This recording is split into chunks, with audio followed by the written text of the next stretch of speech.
With the 4th of July firework frenzy, there are injuries. Our Marla Lundak reports that local hospitals treated several people who had fireworks mishaps. Due to the nature of the work, it's pretty unpredictable what can come through our doors at any given moment.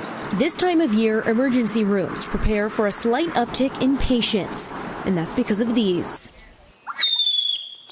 About a week leading up to the 4th of July that we'll see pretty consistent numbers on a day-to-day basis. We don't see necessarily the most injuries on the 4th of July itself, but in those days leading up to it as well. Tom Wells works in the emergency department at Methodist Women's Hospital. He says fireworks injuries vary greatly. We'll get a lot of minor cuts, burns, scrapes, lacerations, things. As a registered nurse and a former firefighter, he has lots of experience with firework-related trauma. Very happy to be able to say that I did not personally see any fatal injuries.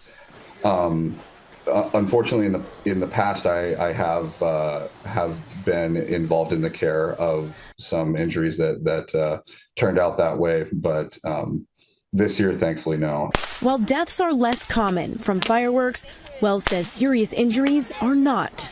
Things that stood out from yesterday on the 4th of July in my mind are some penetrating traumas to the chest, abdomen, and some upper extremities from explosions, shrapnel, pieces of plastic, metal, those kinds of things.